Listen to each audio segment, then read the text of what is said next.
حقیقی دوست۔ ڈاکٹر نے جب میرے والد صاحب کے حقے پر پابندی لگائی تو والد نے حقہ گودام میں رکھوا دیا۔ یوں دکان کی بڑی اٹریکشن اچانک ختم ہو گئی۔ انہی دنوں ایکسچینج کی اپ گریڈیشن بھی شروع ہو گئی اور ہمارا فون بھی عارضی طور پر کٹ گیا۔ یوں دکان کی دوسری اٹریکشن بھی ختم ہو گئی۔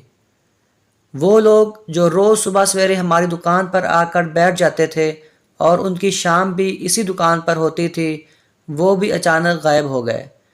ہم جن کو والد کا انتہائی قریبی دوست سمجھتے تھے، جو لوگ ہمارے چچا جی ہوتے تھے، جو گلی میں داخل ہو کر اونچی آواز میں چودھری صاحب کا نعرہ لگاتے تھے اور جو گھنٹوں ہمارے والد کی تعریفیں کرتے تھے، وہ سب بھی غائب ہو گئے۔ ہم ان کی شکلیں تک بھول گئے۔ میرے والد سارا دن دکان پر اکیلے بیٹھے رہتے۔ میں اس وقت پرائمری اسکول میں پڑھتا تھا۔ میرے کچے ذہن کے لیے یہ صورتحال ہضم کرنا مشکل تھا۔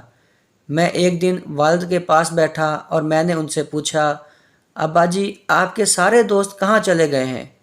میرے والد نے غور سے میری طرف دیکھا۔ میری آنکھوں میں اس وقت آنسو تھے۔ میرے والد نے رومال سے میری آنکھیں صاف کیں، سر پر ہاتھ پھیرا اور بڑے پیار سے کہا، بیٹا یہ لوگ میرے دوست نہیں تھے، یہ حقے اور ٹیلی فون کے دوست تھے۔ حقہ بند ہو گیا، ٹیلی فون کٹ گیا، یہ لوگ بھی کٹ گئے۔ جس دن ٹیلی فون اور حقہ واپس آ جائے گا، یہ لوگ بھی اس دن واپس آ جائیں گے۔ میرے کچے ذہن نے یہ فلسفہ سمجھنے سے انکار کر دیا۔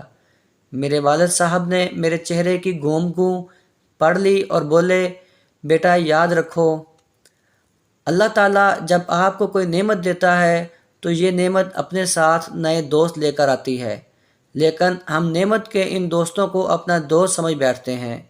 یہ ہماری بیوقوفی ہوتی ہے۔ یہ نعمت جس دن چلی جاتی ہے، یہ سارے دوست بھی رخصت ہو جاتے ہیں۔ میرے والد نے اس کے بعد شاندار نصیحت کی۔ انہوں نے فرمایا، بیٹا آپ کا اصل کمال یہ ہوگا، آپ نعمتوں کے دوستوں کو نعمتوں کا دوست رہنے دو۔ آپ ان لوگوں کو کبھی اپنا دوست نہ بننے دو، تم زندگی میں کبھی مایوس نہیں ہوگے۔ میرے والد صاحب نے فرمایا، بیٹا آپ کار کے دوستوں کو کار کا دوست سمجھو، کاروبار کے دوستوں کو کاروبار کا دوست سمجھو اور اپنے عہدے کے دوستوں کو عہدے کا دوست سمجھو۔ ان لوگوں کو کبھی اپنے دل تک نہ پہنچنے دو، تمہارا دل کبھی زخمی نہیں ہوگا، تم کبھی خون کے آنسو نہیں روؤ گے۔